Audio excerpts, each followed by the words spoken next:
Assalamualaikum warahmatullahi ta'ala wabarakatuh. Alhamdulillah Rabbil Alamin. Wassalatu wassalamu ala asrafil anbiya'i wal mursalin wa ala alihi wa sahbihi ajma'in. Raditu billahi rabbil islami dina wa bi Muhammadin nabiyya wa rasulah. Allahumma salli ala sayyidina Muhammad wa ala alihi wa sahbihi ajma'in. Allahumma anta rabbuna wa rabbuhum wa qulubuna biyadik fa inna ma taqlibu anta. Allahumma ighfirna wa lahum, Allahumma ighfirna wa lahum, Allahumma ighfirna wa rabbi zidna ilma walhamdulillahi rabbil alamin. Usaha pengurusi surau, bahagia Tuan Imam, Tuan Bilal, Tuan Siap, jawatan kuasa, para asatizah, para guru, para alim ulama, muslimin dan muslimat, mukminin mukminat, ibu-ibu yang dirahmati Allah Subhanahu wa taala. Alhamdulillah, bersyukur kepada Allah Subhanahu wa taala, Tuhan sekalian alam, di atas limpah kurnia-Nya. Insyaallah kita kembali sambung muzakarah Al-Jaharul Mawhu' wa Munabihatul Qulub, kelebihan menyebut ataupun mengingati akan kematian. Mana? Ingat mati ke? 7. Betul. Qala mu'allif rahimahullahu ta'ala, 7 petala langit dan bumi menangis di atas kematian seorang yang alim. Itu ya. Ini satu kelebihan yang Allah berikan kepada mereka, orang-orang yang berilmu, orang yang alim. Dan kita dipertanggungjawabkan agar menyampaikan ilmu, kun aliman, dan tidak boleh simpan atau sorok ilmu yang ada pada kita. Orang yang simpan atau sorok ilmu yang ada padanya itu, maka Allah akan persoalkan nanti di padang mahsyar.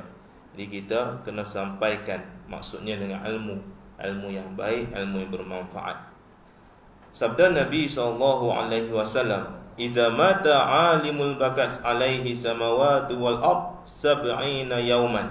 Apabila mati orang alim, menangis atasnya oleh ahli 7 petala langit dan bumi, yakni yang lain daripada anak Adam 70 hari. Maknanya apa sahaja yang penghuni-penghuni di langit dan juga penghuni di bumi melainkan anak Adam. Melainkan anak Adam, anak cucu si Adam itu dia tidak akan menangis, tapi selain daripada itu mereka akan menangis atas kematian orang-orang yang alim. Orang yang alim ni mana? Orang alim yang baik, orang alim yang menyampaikan ilmu kerana Allah Subhanahu wa taala. Mereka ini menuntut ilmu lalu menyampaikan ilmu ikhlas semata-mata hanya kerana Allah, dan makam mereka ini makam yang begitu tinggi di sisi Allah Subhanahu wa taala. Kehendak mereka ini adalah di atas kehendak Allah Subhanahu wa taala. Dan riwayat Sa'id bin Mansur dan Ibnu Abi Dunya daripada Muhammad bin Qais katanya, telah sampai akan kami bahawasanya 7 petala langit dan bumi menangis keduanya atas kematian orang mukmin. Berkata langit, sentiasa naik kepadaku daripada kebajikan, dan berkata bumi, sentiasa mengejar ia akan kebajikan atasku. Dia orang yang baik, orang yang alim ini, bumi ini sentiasa merinduinya. Kenapa? Atas muka bumi dia buat benda baik. Orang yang benda baik ni orang akan ingat. Bukan manusia saja ingat, bahkan makhluk-makhluk Allah yang lain akan ingat. Haiwan, kalau dia tahu seorang manusia ataupun tuan dia tu buat baik dengan dia, bagi makan, mati pun dia ingat. Kadang-kadang kita dengar kisah ada kucing yang duduk dekat kubur tuannya, sebab dia tahu atas kematian tuannya tadi itu lepas dia pergi. Jadi ini atas izin Allah, atas kehendak Allah Subhanahu wa taala. Walaupun kita tahu haiwan ni akan duduk dengan kita angkat jenazah bawa, dia akan lari jauh-jauh sebab rintihan yang yang berbunyi daripada mayat tadi itu. Namun atas kehendak Allah, ada juga haiwan-haiwan yang boleh duduk, kadang-kadang tengok ada bersama dengan kubur tuan dia. Jadi maknanya yang buat baik ni mereka akan kenang orang yang baik. Mereka ni sentiasa dalam kebajikan di sisi Allah Subhanahu wa taala. Jadi kita ni kena perbanyakkan kebajikan, kebaikan, dan kita buat kerja ini di sisi Allah. Makam yang paling rendah di sisi Allah Subhanahu wa taala. Af'al kita ni dah milik Allah. Dan segala perbuatan-perbuatan dalam kehidupan kita ni kita yakin Allah punya. Itu paling rendah sekali. Itu paling bawah sekali. Kalau kata masih lagi, yang ni aku buat, yang ni aku kena usaha, yang ni aku kalau tak buat nanti aku tak dapat makan, kalau aku tak kerja aku nanti nak bagi anak bini apa dia nafkah macam mana, itu masih lagi tidak ada makam bagi dia. Makam paling rendah di sisi Allah Subhanahu Wa Taala ini dalam ilmu tasawuf, maknanya mereka ini duduk af'al itu adalah kita tahu Allah semua. Apa sahaja dalam lingkungan kehidupan dia itu Allah. Perbuatannya itu adalah perbuatan yang dilakukan adalah milik Allah Subhanahu Wa Taala, itu paling rendah sekali. Hinggalah ke peringkat tertinggi dan dia akan turun kembali. Sebab tu kalau kita tengok pada keris, tengok pada lembing, kita tengok pada senjata-senjata orang lama-lama, kadang-kadang kita kata wafak. Yalah, setengah orang kata wafak ni tak elok. Tak elok kalau buat benda tak elok. Makanan kalau kita kata tak elok jadi dia. Kalau makan tu elok, jadi elok lah jadi dia. Jadi mana kita tengok kadang keris itu dia ada simbol seperti piramid. Kan? Dia ada bawah, kita pegang, dia nak naik ke atas, pada dia akan turun bawah. Daripada dia punya di tapak cicak dia tadi itu. Kan? Dia ada tapak gajah, ada tampring dekat situ. Mana dia menyatakan apa? Keris ini nak bagi tahu pemegang keris tu, dia nak tahu, dia tengok. Kena ingat kita ni semua milik Allah. Sebab tu lambang-lambang qalbi kita milik Allah Subhanahu Wa Taala. Sama ada kita duduk di peringkat yang rendah, kita duduk di peringkat yang tinggi, kita duduk di peringkat yang paling fana di sisi Allah, kita semua milik Allah. Jadi waktu-waktu dia berperang, dia bersenjata, dia berlawan musuh, dia akan tahu maknanya aku buat kerja ni adalah kerja Allah. Sebagai simbol dia nak faham. Ini dia nak tulis panjang, buat nota kat keris tu, tak ada cerita pula nanti. Jadi dia buat satu simbol, mana dia faham. Ni simbol aku kena faham. Kata aku ni milik Allah. Aku hebat macam mana sekalipun, orang gelar aku Laksmana yang paling hebat, digeruni oleh seluruh dunia. Tapi ingat, bila senjata ini kalau Allah kata izin tembus, tak tembuslah dia. Kalau izin tembuslah dia. Maknanya kalau senjata ni tak boleh nak jadikan satu manfaat, tak dia apa-apa. Walaupun secanggih mana senjata. Itu dia nak back to Allah balik. Nak kembali kepada Allah. Ini yang Allah nak tunjuk pada kita. Itu makam paling rendah sekali adalah kita tahu segala perbuatan, segala perkara, segala benda yang Allah tetapkan pada kita itu milik Allah. Apa jua keadaan yang kita duduk, di mana kita duduk, di mana kita buat, di mana kita berjalan, di mana kita diletakkan, di mana kita lakukan, itu milik Allah. Semuanya adalah hak Allah. Kadang-kadang kita kena ingat apa saja yang kita berasa itu semuanya adalah Allah punya. Jangan kita duk berasa kita buat ni, oh ini aku, ini bahagian aku. Oh ini bahagian Allah. Itu tak boleh. Semuanya milik Allah Subhanahu Wa Taala. Tak ada hak kita, tak ada pergerakan kita, tiada percakapan kita melainkan Allah. Dia nak tentukan kita dekat situ, dia milik dia. Dia nak tentu kita kat sini, dia milik dia. Ini dia nak bagi kita begitu begini, itu hak dia. Dia jadikan begitu begini, itu hak dia. Itu kalau orang yang ingat mati, dia tahu apa saja gerak kerja aku ini adalah milik Allah Subhanahu Wa Taala. Ini yang kita perlu pegang. Jadi ingat, kebajikan yang kita buat dalam muka bumi ini, langit akan menangis dan bumi akan menangis. Masa yang sama juga, bumi rasa rindu pada orang yang buat baik, dan langit menerima sesungguhnya pada mereka yang buat baik. Jadi kita kena buat kebaikan apa jua keadaan sekalipun. Kata apa? Menangis langit itu iaitu syafaq yang merah pada tempatnya. Menangis langit itu nampak syafaq, cahaya merah pada tempatnya. Ini kena tanya, di mana bagi cahaya merah tu? Kadang-kadang ada orang-orang ni sentuh, dia meninggal dunia, ada satu suasana kita panggil spektrum merah. Kadang nampak, kadang tak nampak. Ini adalah izin Allah Subhanahu Wa Taala. Dan riwayat daripada Sufyan Tsauri, katanya dikatakan bahawasanya merah yang ada pada langit itulah menangis langit dan kematian orang mukmin. Jadi kita nampak merah di langit ni, itulah tanda ada orang mukmin. Itu sebagai tanda sunatullah, bukan pegangan yang kita kata wajib. Tidak. Sunatullah ni apa? Kebiasaannya kalau merah langit ini, waktu yang tak apa nak kenal sangat ni, maknanya ada tanda orang alim mati. Jadi kita baca Al-Fatihah untuk orang alim yang mati. Itu sunatullah. Maknanya keadaannya begitu. Maksudnya kita awan mendung. Oh ni mendung awan, tandanya nak hujan. Tapi kadang-kadang tak hujan. Betul? Mendung saja, kilat lampu menyambung, tapi tak hujan pun. Jadi kadang-kadang dia berlaku, tapi kebiasaannya dia akan berlaku. Tidak berlaku pada tempat kita, dia akan berlaku tempat lain. Mungkin kita nampak awan mendung tu, oh mendung nak hujan ni, tapi sebenarnya dia hujan pada tempat kita, tapi dia hujan tempat lain. Itulah sunnatullah yang Allah nak berikan. Jadi sunnatullah dalam kematian orang-orang mukmin ni, Mana langit menangis bagaimana langit menangis? Nampak merah di langit. Itu antara tanda. Faedah bahwasanya dimatikan seorang pada bumi yang jadikan dia daripada yang seperti riwayat At-Tirmizi dan lainnya, bahwasanya Rasulullah SAW sabdanya, "Idza qadallahu li 'abdin an yamutu bi ardin la ja'ala lahu biha hajah."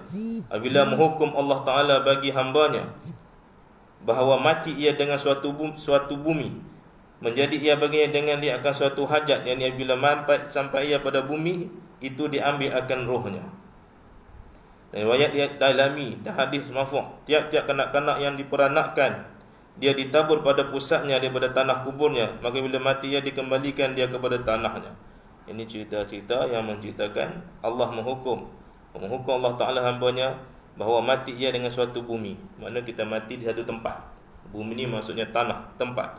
Jadi ia dengan dia akan suatu hajat. Yang ni apabila sampai pada bumi itu diambilkan rohnya. Maknanya kadang-kadang kita lahir di Perak, mati kita tak tahulah mati di mana. Mungkin mati kita di Negeri Sembilan. Mungkin mati kita lahir di Terengganu, mati di Perak. Mungkin kita lahir di Malaysia, matinya di Mekah. Itu maknanya lahir kita belum tentu tempat kita akan dikebumikan di situ. Tidak tahu. Maknanya Allah tetapkan bila roh kamu akan ditarik sampai di tempat itu, maka roh akan diangkat. Kalau roh kita diangkat di tanah Mekah, di situlah kita akan diangkat roh kita, akan mati di situ. Kalau di Mekah lah. Kalau di Palestin lah. Jadi London lah. England lah. Terpulang hak Allah Subhanahu Wa Taala. Jadi mana kematian ini dia tak kira tempat. Tak mana-mana kita duduk pun di situlah. Di mana keadaan jiwa sekalipun, di situlah kita akan mati. Ada satu ulama besar yang balik, dia naik kapal. Dia naik kapal, dia mati atas kapal, meninggal atas kapal. Jadi bila mati atas kapal ni, tanamnya di laut. Tidak ada kubur di atas tanah sebab di laut, tengah laut sana tu. Jadi orang pun kapankan dia siap mandi semayang apa semua, maka dilemparkan di atas laut. Tapi tak tenggelam. Boleh tidak tenggelam, sepatutnya kena ikat batu biar tenggelam ke dasar. Selepas itu hak Allah lah nak bagi dia macam mana. Tapi tak tenggelam, akhirnya dia beranyut sampailah satu pulau, iaitu di satu tempat di Pulau Pinang. Ada lagi kuburnya sekarang. Dan saya biasa pergi di sana. Ada seorang waliullah hebat orangnya. Dia meninggal di sana. Saya lupa namanya. Ada kuburnya, panjang kubur dah. Panjang kuburnya bukan panjang orangnya. Itu. Ada sana di Pulau Aman ada satu tempat. Dulu komunis buat benteng di situ. Hari ini askar duduk di situ. Ada. Kadang orang duduk situ sebelum saya cerita, dia orang nampak perasaan. Kalau orang leka sikit tak mayang subuh, dia gerak. Wallah siapa yang gerak. Dia dah meninggal lah. Tapi ada perasaan orang duduk main gerak. Nampak orang lalu. Orang tua lalu kata bangun subuh. Kalau maghrib dia pun mari dah bangun dah maghrib, dia siap-siap maghrib semayang.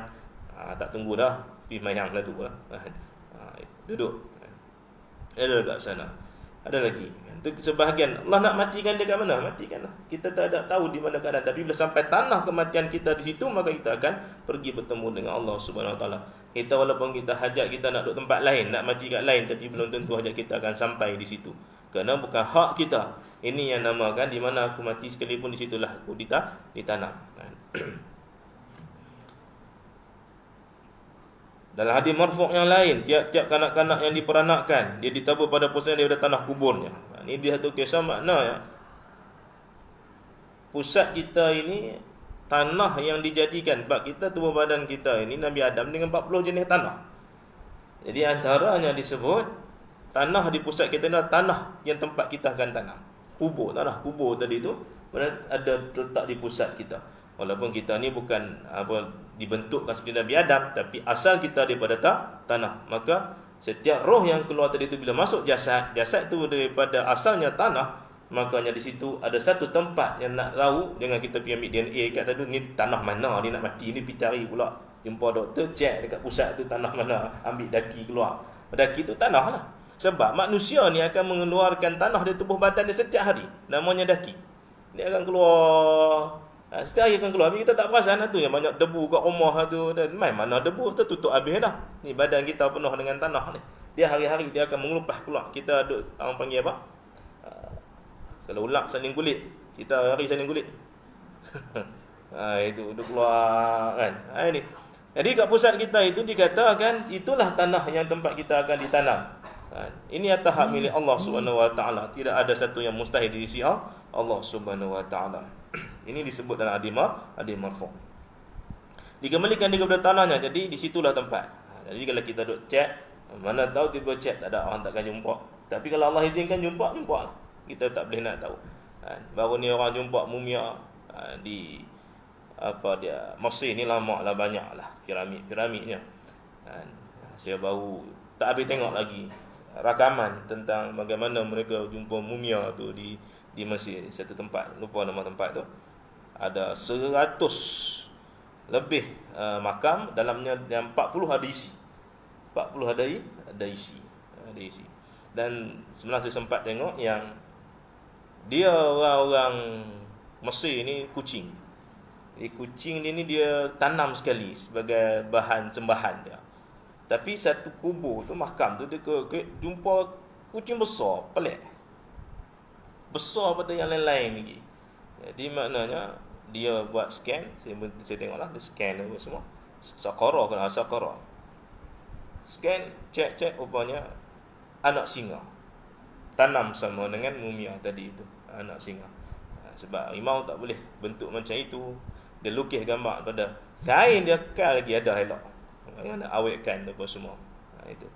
Yang sekarang tengah duk inilah, anda jumpa banyak lagi lah. Kita tamadun Kedah tua tengah duk gali lagi. Sekarang lebih kurang ada yang dikatakan ada puluh kapal-kapal yang berdagang di Sungai Batu, tengah duk gali. Tapi tak ada dana pada kerajaan, kita pun tak boleh nak buat apa. Tapi tengah duk gali, ada di dalam sungai Batu itu. Tamadun tertua, kalau kata Jerman dia jumpa batu paling tua nak buat teknologi besi, rupa-rupanya di Sungai Batu Kedah lebih tua 8 Masihi lalu lagi, abad ke-8, jauh lagi tua. Relau dia pun besar. Tengok tak, tapi kita tak ada dana yang besar. Itu sejarah. Bagi orang yang suka sejarah, dia akan minat lah bahagian itu. Orang tak suka sejarah, sekadar dengar sajalah. Baik, kembali, maknanya di situlah tempat kita akan dimakamkan. Maknanya pusat kita itu taburnya tanah yang tempat kita akan dimakamkan. Dan riwayat Ibnu Majah, apabila adalah ajal seorang dengan suatu bumi, mendahulu akan dia hajatnya kepada demikian bumi itu, hingga bila sampai kepadanya, maka diqabatkan rohnya. Dan riwayat inilah, kata ulama, sunat bagi seorang apabila hendak musafir, bahawa keluar ia daripada segala menzalimnya dan mengembalikan dia kepada empunyanya, dan minta halal daripada dan bayar segala hutangnya. Sebab tu kita ni nak musafir, nak pergi Mekah dulu, orang nak pergi Mekah kan, tahun-tahun 90-an 80-an, buat unduri minta maaf, dia kumpul ramai, minta maaf, minta halal apa semua kan. Takut apa, jadi macam hadis Nabi sebut ni, tempat ajalnya adalah ajal seorang itu dengan satu bumi, mendahulu akan dia hajatnya pada demikian bumi itu, hingga bila sampai kepadanya, maka dia qabatkan rohnya, maka dia akan diangkat. Jadi sebab inilah, ada hadis inilah, kita kena rajin minta ampun. Bila nak musafirnya, mohon ampun banyak-banyak, minta maaf banyak-banyak kalau ada apa salah apa semua. Kita tak tahu kita balik ataupun tidak. Dia kisahkan Sayyidina Umar ibn Khattab. Kita ni seolah-olah kita tak sebut, kita takkan sebut aku kan dia hidup esok, kita tak sebut. Tetapi perbuatan kita menyatakan kita ni seolah-olah akan hidup esok. Kita tak sebut sebab mulut kita ni dia jaga. Hati kita saya tak berasa mati tak, tapi perbuatan kita kadang-kadang menyatakan kita akan hidup esok.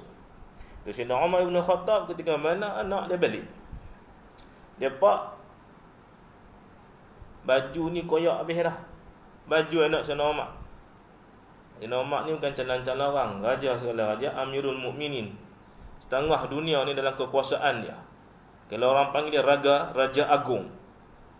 Raja Rom panggil dia Raja Agung. Orang besar. Bukannya calon-calon manusia. Namanya tu semua orang kenal. Umar ibn Khattab. Anak dia balik, pak, baju cek ni dah koyak-koyak.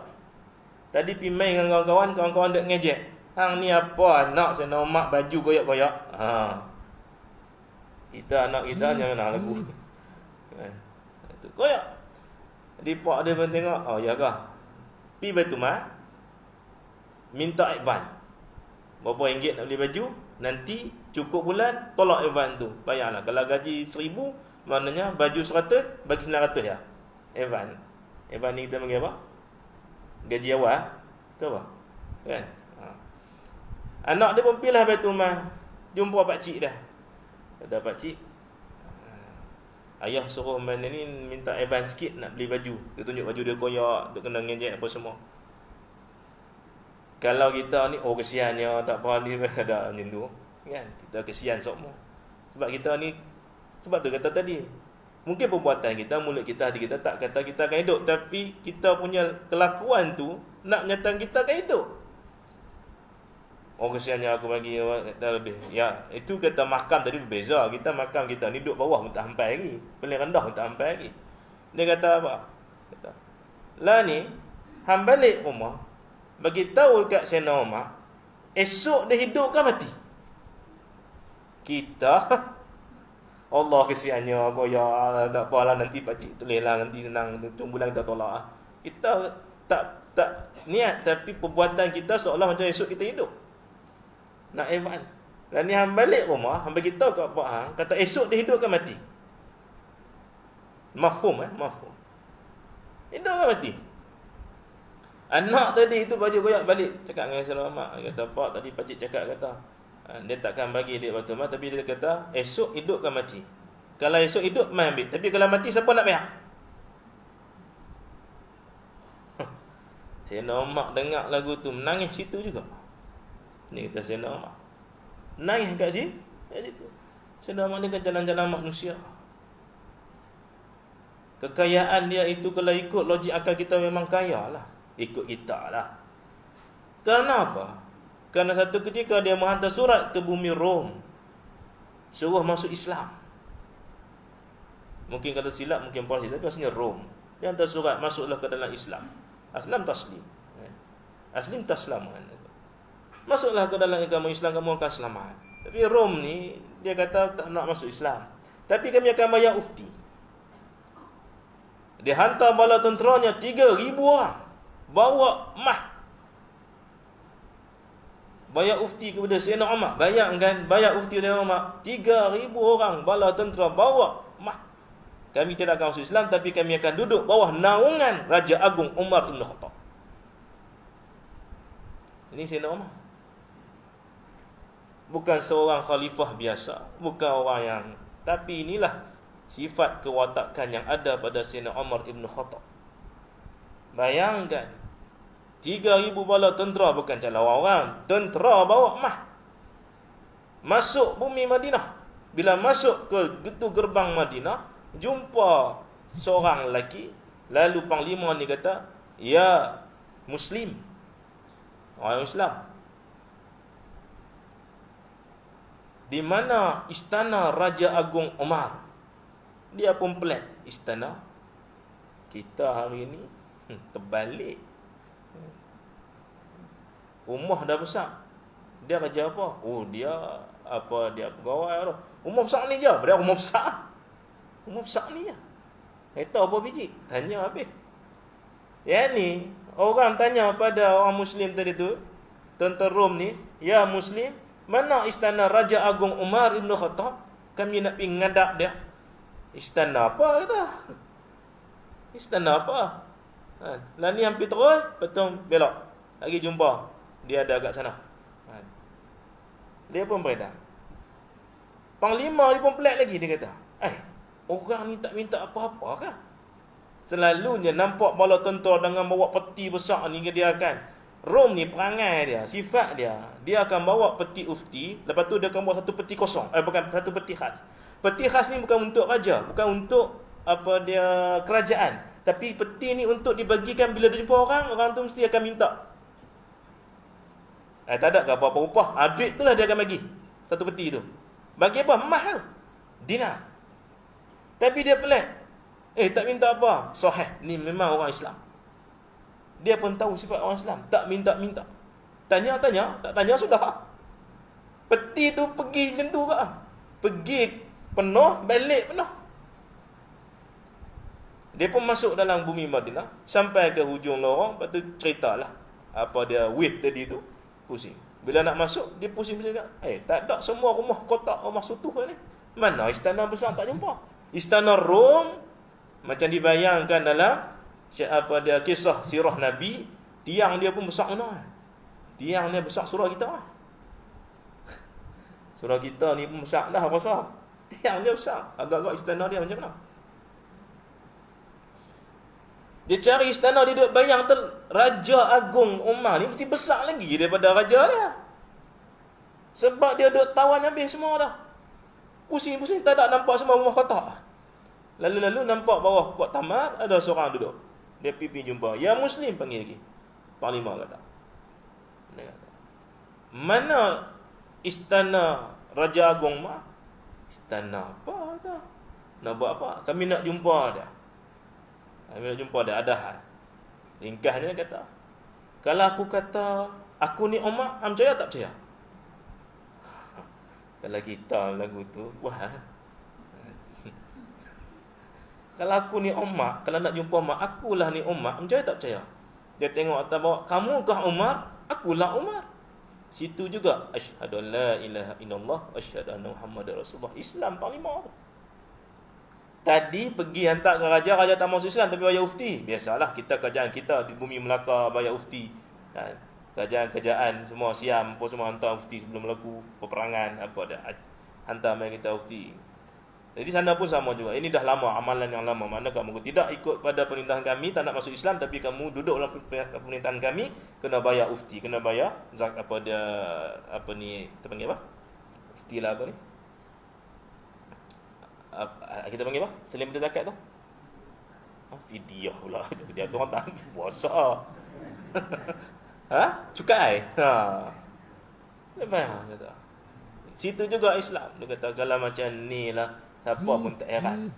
Kehebatan Umar Ibn Khattab. Tu orang tu, anak dia baju koyak. Anak kita bukan raja. Kerja kani ya. Tapi baju anak dia Shopee selalu. Dulu Shopee nak kena gerak naik kereta. Hari ni Shopee tak payah susah. Kat handset betul tak? Shopee lah 11 bulan 11 2020. Shopee 10%. Aku dah tak tahu, dia tahu dah. Shopee saja, apa semua dalam tu. Apa yang tak ada dalam tu semua dah. Bini yang tak ada dalam tu. Saya belah tak dah. Jadi inilah kelebihan yang Allah berikan kepada mereka yang bertakwa dan takut kepada Allah Subhanahu Wa Taala. Dia kembali balik. Dan inilah ulama kata, kita ni tidak tahu hutang kita ni banyak lagi lah. Tu dah kira. Hutang kita terlampau banyak. Jadi mudah-mudahan Allah memudahkan kita selesai hutang-hutang kita. Dan daripada inilah kata ulama, seorang musafir itu sunat. Dia sunat untuk minta maaf, minta ampun. Orang yang kita zalim, kita minta maaf dengan dia. Ada hutang, kita minta halal kalau kita mati. Ataupun cakap begini-begini. Apalah perjanjian yang sebaiknya. Dan berwasiat dengan barang yang ada baginya. Barang-barang yang kita ada wasiat. Wasiat kepada mereka yang hak terima wasiat. Itu faraid pada mereka yang hak terima faraid, itu tak apalah. Barang yang ada atasnya, maka bahawasanya tiada ia ketahui adakah kembali ia daripada musafirnya atau tiada. Kita tidak tahu. Ada seorang anak dan seorang ayah. Bila dia keluar, ayah ni keluar pergi raja, ayah rajin cakap dengan anak dia. Anak, hari ni ayah minta maaf banyak-banyak. Kalau ada salah silap zalim hang kau tak bagi nafkah, minta maaf banyak-banyak. Kata ayah nak pergi raja. Anak dia pula minta maaf juga ayah kalau ada silap salah apa semua sebagai seorang anak, telah kasar bahasa ke apa semua hari-hari. Nak jumpa hari ni mungkin ada, tapi untuk kita tak jumpa. Ada tak? Ada ustaz, lelaki saya dengan anak lelaki saya. Tak apa. Tapi ada tak? Ya ada. Di zaman dahulu ada orang yang laku ini. Ini orang yang soleh. Dan diriwayatkan bahawasanya seorang lelaki masuk ia ke atas Nabi Sulaiman alaihi salam. Nabi Allah Sulaiman bin Daud. Maka berkata ia, ya Nabi Allah, bahwasanya bagiku berhajat kepada negeri hendak dan daku pohonkan dikau kepada bahawa engkau suruh angin menanggung akan daku kepadanya pada waktu ini. Maka melihat Nabi Allah Sulaiman akan malakal maut, padanya senyum ia. Maka berkata Nabi Sulaiman, daripada apa engkau tersenyum? Maka kata malaikat maut, takjub aku bahwasanya disuruh Allah akan daku dengan mengambil nyawa orang ini pada negeri Hindi pada saat ini, dan aku lihat akan dia ada pada engkau. Maka riwayatkan bahwasanya angin menanggung akan dia kepada negeri Hindi pada saat itu, maka mengambil ia akan nyawanya pada tempat negeri Hindi. Ini Satu orang, ni kisah ni rajin dengar lah, ada macam-macam riwayat, tapi nak kita mafhumnya, satu orang ni jumpa Nabi Sulaiman. Nabi Sulaiman ni dia menguasai semua. Haiwan pun cakap patuh pada dia, jin pun patuh pada dia, angin pun patuh pada dia. Kita pun boleh nak patuhkan angin pada kita ni, boleh. Boleh tak angin patuh pada kita? Boleh, kipas angin. 1, 2, 3. Tu pun tak boleh juga kadang-kadang. Tu sejuk, wah tutup tu. Sejuk sangat kan aircon. Beku je dia. Dia orang ni jumpa ya Rasulullah, aku ni ada emergency nak pergi China. Nak pergi China. Tolong jap bagi tahu dekat angin bawa aku pergi China. Angin buat laju lah. Naik kapal terbang lah kan. Tiket free. Ni. Satu tiket free. Dia punya landasan rata-rata. Tiba-tiba nampak malaikat maut. Nabi nampak lah. Malaikat maut duduk senyum. Nabi Sulaiman pun tanya, senyum kenapa ya malaikat maut? Kata, Allah suruh aku ambil nyawa budak ni dekat negeri Hindu, tapi dia duduk dengan hang sekarang ni. Lepas tu dia nak pergi tempat lain. Macam mana? Dia senyum. Itu. Lalu angin dibawa pergi negeri Hindi. Sampai ke negeri Hindi, apa Allah alam berlaku, akhirnya meninggal di sana. Ini kita kata tadi tu, di mana kita duduk, di situlah akan pasti ajal kita akan sampai atas kehendak Allah Subhanahu Wa Taala. Mungkin kita duduk sini, lama ni, aku mati kat sini ya. Mati kat sini, tu tengok, lalah kali tak mati kat sini, tempat lain. Kita tidak tahu apa yang Allah nak tentukan pada kita. Sabda Nabi Isa alaihi salam tak salah ni. Man lam yahzan bi mauti alimin fa huwa munafiq falaha salasa marras. Barang siapa tidak duka cita akan mati orang alim, maka itu munafik. Berkata Nabi akan 3 kali. Nabi Muhammad sallallahu alaihi wasallam. Orang alim mati, dia tak berasa apa. Wa na'udzu min zalik. Inilah orang munafik. Orang munafik 3 kali Nabi sebut. Di orang alim kita ramai dah pergi temu dengan Allah Subhanahu Wa Taala. Ni kita kena rasa sedih sebab satu orang alim meninggal, satu ilmu akan Allah angkat. Kalau orang yang alim dia tinggi, maka banyak ilmu Allah Taala angkat. Kalau alim dia kecil, kurang-kurangnya satu ilmu Allah Taala dah angkat. Kita tidak tahu. Orang alim ni tak kira umur. Yang kecil, yang besar, tua, kalau dia orang Taala bagi pada dia akan angkat. Tapi orang alim ni kena menuntut ilmu. Tak boleh tiba-tiba jadi alim. Alim kau mana tiba-tiba alim? Saya Allah Taala bagi ilmu. Tak ngaji tapi Allah Taala bagi ilmu. Hak ni angkat kaki bagi 12 flying kick. Dia nak dapat ilmu ni mesti ada ilmu. Mujahadah ilmu ni dia pada kecil dengan dia ilmu. Dia ngaji dengan ilmu, dia ngaji, baca Quran, ngaji macam mana nak panjang pendek Quran, tajwid dia, hafal Quran sebuah sedikit. Dia tak hafal pun tak apa, tapi ada ilmu. Hafal ni bukan wajib, tapi jadi orang yang hafiz tu baguslah. Dituntut dalam agama, tapi bukan satu kewajipan. Jadi dia menuntut ilmu. Dan menuntut ilmu. Kurang-kurangnya 5-6 tahun tu kurang 2 tahun. Kurang-kurangnya ada ilmu. Tapi yang lebih lama lagi berpuluh tahun lah, itu yang lebih baik. Nah, untuk mendapat ilmu yang lain, dia kena amal dengan ilmu tu dulu, baru dapat ilmu lain. Kita panggil ilmu laduni. Kalau dia tak menuntut ilmu, tak pernah mengaji ilmu alat pun tak tahu, tak pernah duduk berdepan dengan guru, tak pernah buat guru marah dia, tak pernah langsung bermujawalah dengan tuan guru, tak ada langsung. Muzakarah dengan tuan guru tak ada langsung. Tak duduk sembang, tak pernah khidmat dengan tuan guru langsung, tak ada. Tiba-tiba jadi alim. Ini bukan alim. Ini syaitan. Hati-hati. Syaitan jadi tok guru dia. Dia orang alim ni, dia ngaji-ngaji untuk dia amal. Dia amal, maka bila dengan amalan yang dia buat tu, maka Allah tambahkan ilmu dia. Itu namanya laduni. Ilmu yang Allah berikan pada dia. Lalu disampaikan pada orang lain. Tapi tiba dapat ilmu yang tak tentu hala, tak pernah ngaji, tak pernah susah payah, tak pernah tahu pun pengalaman nak ngaji macam mana. Duduk susah hanya bagaimana, tiba dapat ilmu hak ni. Ramai tak sebut, ramai. Ini yang kena hati-hati. Dia orang yang macam ini kita kena ingat, ada ulama yang baik, ada ulama yang tidak baik. Hak ni bukan tak baik dah, ini memang sesat dah dia. Menyampaikan kesalahan pada orang lain. Dia baca atas kepala otak dia saja tanpa melihat kepada penerangan syarah tuan-tuan guru yang telah Allah berikan ilmu mereka di atas jalan mujahadah.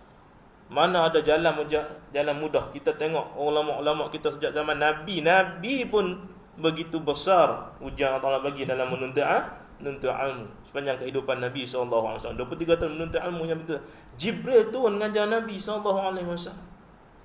Ulama-ulama yang bersalih pun menuntut ilmu. Para sahabat menuntut ilmu. Tiba-tiba kita hari ini kata, aku menuntut ilmu atas jalan Allah bagi pada aku dalam mimpi, cerdik, tentu pasal.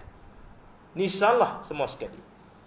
Tidak ada jalan. Ada macam ini maknanya rosak. Melainkan dia menuntut ilmu, lalu dia berjumpa dengan Nabi dan dia faham sifat Nabi. Dia tahu syariat Muhammadiyah Nabi itu bagaimana. Ini cerita lain. Tapi tak pernah langsung menuntut ilmu. Tiba-tiba muncul. Tak tahu punca, orang pun tak kenal. Ni sekolah mana? Dia sebut sekolah, tak tahu. Tak pernah jumpa pun. Ini kena hati-hati. Dia orang yang alim meninggal, maka kita kena sedih. Kena tak ada orang yang mendoakan. Walaupun dia ada dosa dengan Allah, tapi dia alim dan tiasa bertaubat pada Allah, doa dia tiasa mustajab. Kita hidup selamat hari ini ni atas doa orang alim. Sebab tu ada wali kutub, 4 kutub ada. Wali abdal ada, tukar-tukar. Habis mati dia naik orang. Kadang anak dia naik. Kadang dia punya anak murid naik. Doa. Kadang-kadang wali dia tak tahu dia wali. Ada kisah yang kita selalu cerita. Kau apa dah? Baik ya? Bukan. Dia sendiri tak tahu yang sengaja saya cerita kat sini. Tapi ulang balik. Yang wali mai ke surau, mai ke masjid sembahyang, 4 orang wali.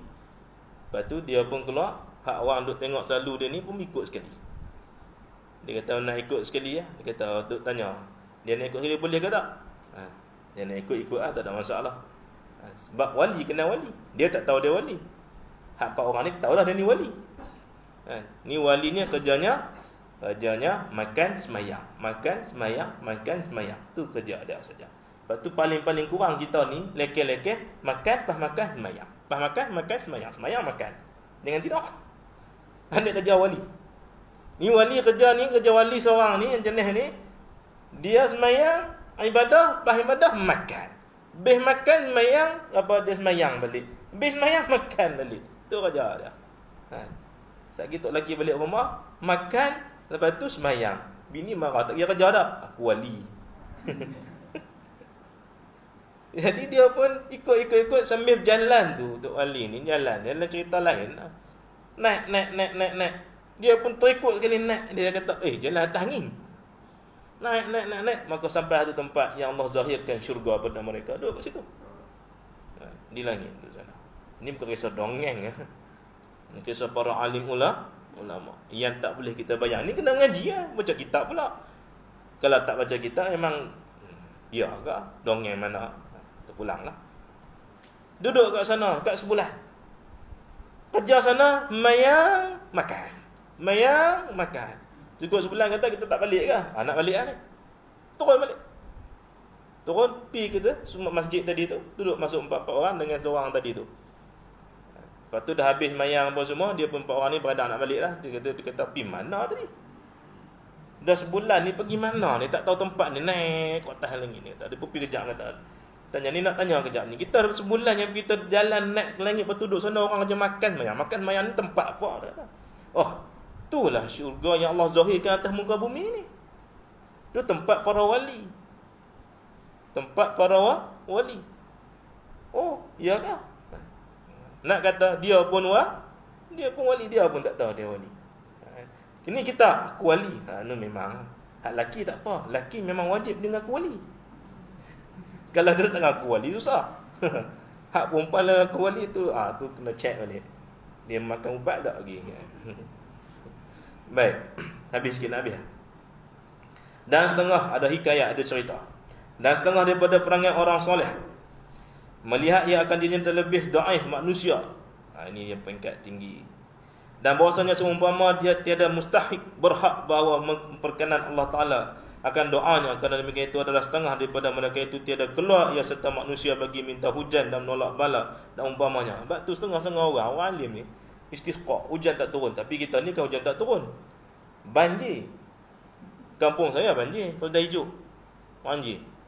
Jangan-jangan banjir. Habis semua. Kawan-kawan rumah kawan saya habis semua. Angkat barang. Tadi nampak memang banjir besar habis lah. Nak masuk rumah, nak masuk kampung ada sungai, tak boleh masuk. Kampung saya ni dia ada sungai, kena lintas sungai baru sampai. Daripada Johor, tempat komunis dulu. Tempat rimau, buang semua sana. Jadi maknanya orang alim ni, dia tak keluar. Kalau kata kemarau, dia tak keluar. Kata kenapa tok ni tak keluar? Ni. Dia ni dah makam tak orang mana dah. Orang soleh, setengah orang soleh ni. Orang soleh ni dia banyak peringkat. Dia kata, dia ni soleh bagus, tapi orang majak semayang kat Padang ni tak mau keluar. Kita kena ingat, dia ni dah bukan cabang kita lagi lah. Sebab dia duduk bahasa, aku doa tapi doa aku tak berhak Allah nak makbulkan. Jadi buat apa aku nak keluar? Tapi makam dia lain. Jadi tengok dia tak keluar. Orang lain semua keluar. Ini atas kehendak dia, atas kehebatan dia. Itu. Sebab tu ada ketika almarhum Tuanku Haji Saleh Musa, ketika hujan tak turun, pergi panggil dia, Tuanku kata, jom kita buat solat. Jom kita buat solat istisqa. Tak turun tengok hujan. Tak turun tengok hujan. Rupa-rupanya ada lagi seorang anak murid Tok Kenali yang hebat lagi. Dia terlupa. Dia terlupa. Lepas doa baru turun hujan. Tapi orang yang soleh ada, mereka ni tiada mustahik, tiada berhak bahawa memkenang Allah Ta'ala akan doanya. Kita ni, ya Allah, aku dah doa perkenankanlah, gitu ya. Tapi ada orang peringkat manusia yang Allah tinggi di sisi Allah ini, mereka ini dia muqarrabin dengan Allah, dia kata tiada hak Allah nak memperkenankan doa aku, kerana aku hamba saja. Itu. Dia lain. Kita ni duk puasa macam bibi. Bila aku kerja kena bayar. Hamba, tuan dia nak bagi makan, tuan dia tak nak bagi makan, tuan dia nak sebat apa, dia tak nak buat buat apa, tak ada hak atas diri kita. Itulah hamba. Jadi kita ni bukan hamba manusia, hamba Allah. Jadi tak ada hak. Tapi nak sampai tahap ni, kena mujahadah, kena ngaji, kena sungguh-sungguh. Tinggal habis semua keduniaan. Bukan semua tinggal dunia, tapi tinggal semua benda yang melalaikan.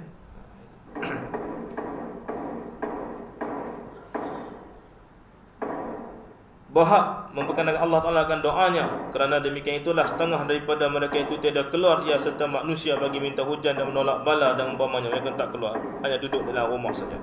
Dan adalah Wahab bin Munabih berkata, ya, keluar Nabi Isa AS serta manusia bagi meminta hujan. Nabi Isa dia keluar bersama dengan manusia yang lain, umatnya minta hujan. Maka tiada hujan turun. Mereka tiada turun hujan, tak turun. Maka sabdanya, barang siapa berdosa daripada kamu, maka hendaklah kembali ya. Siapa yang kat sini fasik, buat dosa, balik. Ini salah satu juga, balik. Di zaman Nabi Musa, Nabi Isa AS. Maka kembali segala manusia melainkan satu orang. Maka saudara bagi, tiada adakah kamu bagi kamu dosa? Semua orang balik. Tinggal seorang. Nabi Isa bertanya, kamu tak berdosa kah? Maka katanya, bahkan menilik aku satu kali kepada perempuan, maka tak kala berpaling ia, maka aku cabut akan mataku ini dengan jariku. Dia kata, adakah kamu tidak berdosa? Nabi Isa memang tak berdosa lah dia. Semua Nabi maksum, selamat daripada dosa. Tiba-tiba ada seorang tak ni, kamu tak berdosa kah? Dia kata, bal, bukan tak berdosa, lagi dosa. Tapi bila satu dosa aku buat, satu ketika aku terpandang aurat seorang perempuan, aku terpandang perempuan dengan syahwat, lalu aku cabut biji mata aku. Cabut biji mata dia. Dia menilik, dia menilik aku satu kali kepada perempuan. Dia lihat perempuan dengan syahwat, maka tak kala paling ia, maka dia pusing pada perempuan itu, maka dia cabut matanya dengan jarinya. Maka hujan pada ketika itu jua. Itu. Dia, ini kita nak cabut apa? Boh nak kapak pun tak sanggup. Apa ni ya? Zaman kita ngaji dulu, kami ngaji, nyat kapak. Tok Guru duduk ngajak depan. Saya akan duduk sebelah kanan dia. Paling depan sekali. Saya paling depan sekali. Melainkan saya demam, saya akan duduk belakang tiang. Sebab saya tak nak ganggu dia. Saya tengok saya sanggup-sanggup tidur. Tapi kalau tak, saya akan duduk depan. Ni dia, Tok Guru, saya duduk depan dia, belah kanan, duduk dia. duk ngaji ngadak dah. Kalau nampak ngantuk, dia cerita hantu. Nampak, dia kalau nampak seseorang ngantuk tak, kalau nampak yang lain ngantuk, banyak dah ngantuk pagi-pagi ni, dia cerita hantu. Ni ada cerita ni, dia pandai tu nasi ni, dia cerita. Terkejut orang. Sampai climax tu dia ketuk meja, semua terkejut, segak apa. Itu. Melainkan saya telah demam. Seumur hidup saya mengaji dengan Tok Guru sekali je demam. Saya duduk belakang. Sekali je. Tu memang saya tak larat sungguh. Sebab apa? Panjat bukit, ambil batang kayu, nak buat pondok. Demam. Sebab kita kederat, mana ada mesin. Tarik daripada atas bukit, buat turun bawah, batang-batang kayu, nak buat tiang rumah, tiang pondok. Allahu Akbar. Hak tu paling teruk dia kena. Hak lain demam tu demam tipu, nak balik. Tu mula-mula ngaji. Habis dengan sikit ni boleh dah? Sikit. Jadi itulah orang yang tercabut biji mata dia. Maka hujan pun turun waktu ketika itu. Dan sabda Nabi alaihi salam, "Iza mata mayyitu yaqtaqulul malaikatu ma qaddam wa yaqulun nas ma khallaf." Apabila mati mayat, berkata malaikat, yakni berkata setengah dari mereka itu bagi setengahnya. Malaikat bercakap antara satu sama lain, dan dikehendak dengan mereka itu malaikat yang berjalan di hadapan jenazahnya. Apabila yang mendahului ia, yakni daripada amal, hendaklah daripada amal yang soleh, maka kami minta ampun baginya atau lainnya. Dan berkata manusia, yakni setengah daripada setengahnya, bila ia tinggal daripada harta. Malaikat tengok amal soleh. Kita ni hidup tengok harta, berapa banyak harta ni nak berfaraid macam-macam ah. Dia punya wasiat apa semua gini-gini, berapa tanah. Tapi malaikat tengok amalan dia. Ni. Maka bila amalan baik keluar tengok banyak, maka malaikat pun berdoa kepadanya. Ini yang kita mahu daripada Allah Subhanahu Wa Taala. Inilah orang-orang alim. Orang yang alim. Maka cita malaikat dengan amal dan cita anak Adam dengan harta. Malaikat dan berharap roh tadi yang mati keluar dengan amalan yang soleh. Tapi anak Adam bila mati dia, duk fikir bagaimana nak selesaikan harta faraid ni. Bagaimana nak selesaikan harta hutang macam-macam. Inilah kita keadaan kita atas muka bumi, yang kita susah tetapi menjadikan orang lain senang. Yang orang senang apa? Kita susah payah cari harta, orang lain yang hidup tu, kita mati, dialah akan bersenang. Wallahu a'lam. Yang baik itu daripada Allah Subhanahu Wa Taala, yang kurang yang lemah itu pada diri sendiri. Dengan izin Allah Subhanahu Wa Taala segalanya. Saya mohon maaf kalau tersilap atau kasar bahasa, yang kurang lemah itu mohon maaf banyak-banyak. Alakan makan minum, keadaan ilmu yang salah mohon betulkan, mohon tinggalkan, mohon perbaiki. Jazakumullah khairan jazaa. Wabillahi taufiq hidayah. Wassalamualaikum warahmatullahi taala wabarakatuh. Bismillahirrahmanirrahim. Allahumma anzil rahmah wal maghfirah wal barakah wa salam ala nabiyyina nis. Allahumma faqihna fi din wal bitan min jannah mungkin salatina wa min zurriyyatina wa taqabbal du'a. Alhamdulillah rabbil alamin. Allahumma minkum.